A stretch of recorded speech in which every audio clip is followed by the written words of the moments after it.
E aí pessoal, eu sou o Michael Pereira. E eu sou o Rafael Nunes. E você está na Lixeira.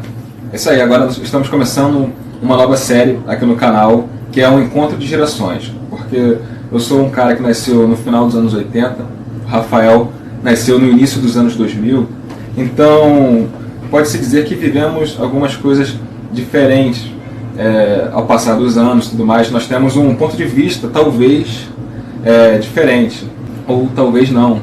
Isso a gente vai descobrir agora, porque nos conhecemos há pouquíssimo tempo, conversando no trabalho. A gente decidiu que seria uma boa para o canal fazer uma série onde a gente poderia comentar o que eu vivi num determinado tema e o que o Rafael viveu também. Tentar entender se o que vivemos foi muito diferente ou não, até porque são acho que 13 anos ou 12 de diferença entre a gente. Caraca. Então seria muito interessante, é um tipo de papo interessante, acho que é algo que, que desperta a curiosidade. E para esse primeiro episódio nós escolhemos um tema que é polêmico, que é sobre escola. O que eu vivi na escola lá nos anos 90, quando o Rafael sequer era nascido, e o que ele viveu na escola quando eu já estava de saída, e ele estava começando a vivenciar. É isso aí, espero que vocês gostem. Vamos começar. Vamos começar.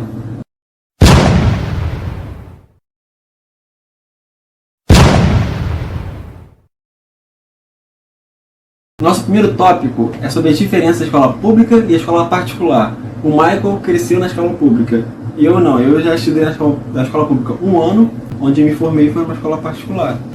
Que é uma coisa bastante interessante, porque por eu ter estudado na escola pública a minha vida toda, eu tenho uma visão que pode estar distorcida ou não da realidade que é uma escola particular. Eu gostaria que o Rafael começasse a dizer o que ele vivenciou durante o período que ele estudou numa escola particular, e o que ele acha, ou o que ele sabe sobre uma escola pública, o que ele também viveu nesse um ano que ele esteve numa escola administrada pelo Estado ou município, não sei qual foi.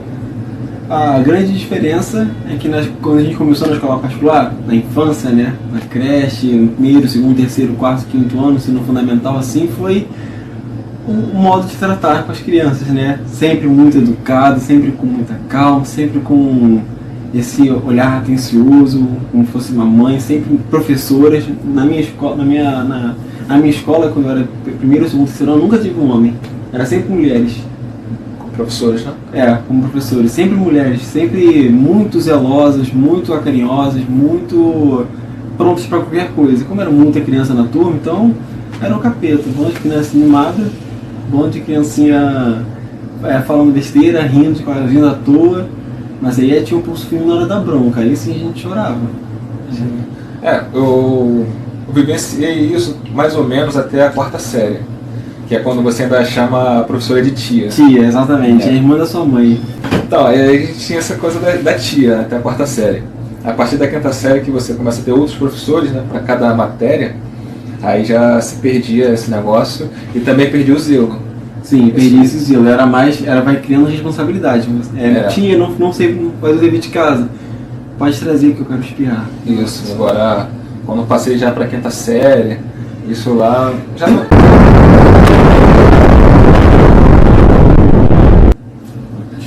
Quando eu passei lá para a quinta série, no início dos anos 2000, o Rafael estava nascendo nessa época. Então, aí os professores eles já não tinham mais esse zelo. Os professores de escola pública, eu não quero generalizar, talvez outras escolas já poderiam ser diferentes. Eu entendo que devia ser muito difícil, ainda é muito difícil ser um professor de escola pública, por causa de salários atrasados, salários muito ruins, muito abaixo do que eles merecem. Sim. A falta de reconhecimento profissional. Então eu sei que isso conta muito, isso estressa.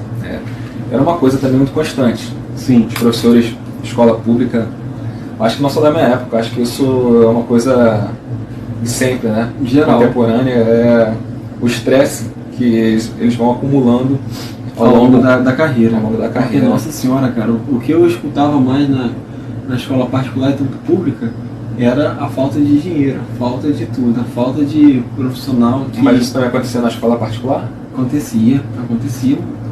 Você ia para a escola e aí na hora lá você descobria que o professor de tal matéria não veio, o professor de matemática não vem hoje. E não era nada explicado o porquê você está doente ou não, só não veio, sabe? Então dava-se por entender que o cara não foi porque não quis. E aí se misturava esse assunto de falta de pagamento, né, falta de saco, o estresse. Então talvez eu não quero assim afirmar isso, porque eu não tinha uma certeza, mas parece que o professor se dava o luxo mesmo de não querer ir para dar aula. Mas uma coisa engraçada, cara, quando eu estava na escola pública, tinha o tempo livre. Você teve isso? Tinha um tempo livre. Então, exatamente. Eu também tinha. Eu chegava às 7 da manhã, aí dependendo do dia da semana, o tempo livre. Logo no primeiro tempo, no segundo tempo, isso. Antes do recreio ou depois do recreio. Mas em todo dia da semana tinha um tempo livre. Era uma coisa assim. Isso eu nunca entendi, porque nas escolas que eu tinha, nas escolas particulares, nunca teve isso. Você sentava e estudava das 7 da manhã até a hora de você ir embora. Era aula o tempo todo, recreio, 25 minutos de recreio, 1 hora de recreio. E às vezes acontecia do tempo livre ser antes do recreio. Exatamente. Do intervalo oficial. Por exemplo, eu estudava de manhã, aí o seu intervalo, o recreio era de 10 da manhã a 10h30. O seu tempo livre era às 9. E aí juntava.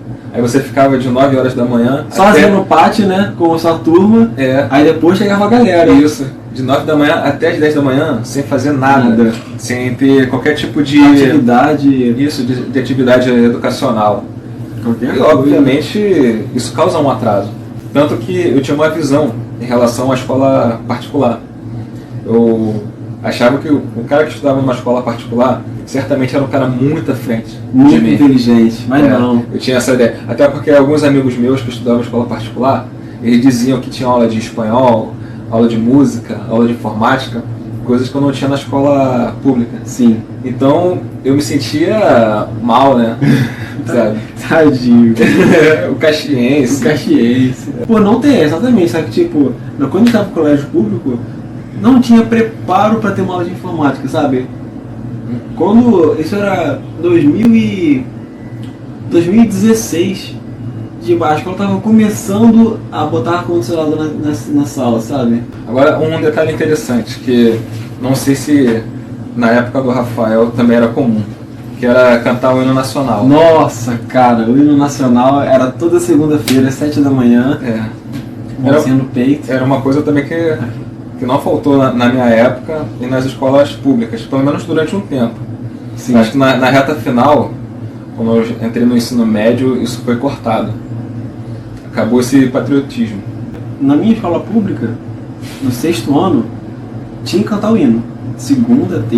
Segunda-feira cantar o hino e estudando o hino, tipo hino da bandeira, hino hino nacional. Eu acho Tem mais um hino que eu esqueci. Eu acho que era uma coisa interessante. Assim, se havia um desleixo em relação a outras áreas, em relação ao hino nacional, isso era muito importante. Sim, era muito importante. Não podia fazer piada, não podia fazer nada. Era assim, ficar paradinho porque as pessoas observavam. Era super importante você saber o hino de cabeça. Acho que você já ganhava até uns pontos com os professores. Se ele visse você cantando direito, certinho. Nossa, eu lembro que começava o funk lá atrás, cara. Começava o funkzão, né? Tipo, tava todo mundo cantando bonitinho. Nossa, eu confesso engraçado. Que assim, na época eu achava uma grande bobagem, porque eu era muito novo, né? Essa coisa de você ter que aprender um hino. Hoje não, cara, eu acho que hoje é uma coisa muito válida. Hoje é uma coisa muito válida. Eu acho que é muito bom você dar valor ao seu país, à sua pátria, a pátria que está te acolhendo. É muito difícil ter uma justiça num país enorme como o Brasil, né?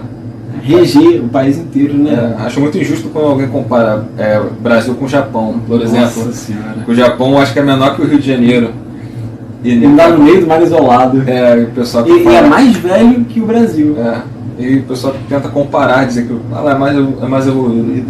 Lá tem mais tecnologia, mas o pessoal também fudido, né? Você vai aguentar 2 bombas atômicas, tem que reconstruir das cinzas. Tem tsunami pra caraca. Verdade. É outra realidade. Tem terremotos, tem maremoto, tem muita coisa tem que estar preparado. Imagina só, a gente construiu um prédio com um homem embaixo. É. Como eles constroem já um prédio para ficar balançando para não quebrar. Bom, então galera, a gente vai dar um corte aqui para dividir esse tema em duas partes, porque senão vai ficar muito longo. Eu sou o Marco Pereira, espero que você fale, espero que vocês tenham gostado do tema, do início dessa série, e até a parte 2. Beleza, então, velho. Fecha aí. Então é isso aí, galera. Eu sou o Marco Pereira. Eu sou o Rafael Nunes. Espero que vocês tenham gostado dessa nova série e espero encontrar vocês também na parte 2. Então agora ficamos por aqui. Um abraço. Um abraço e tchau, tchau.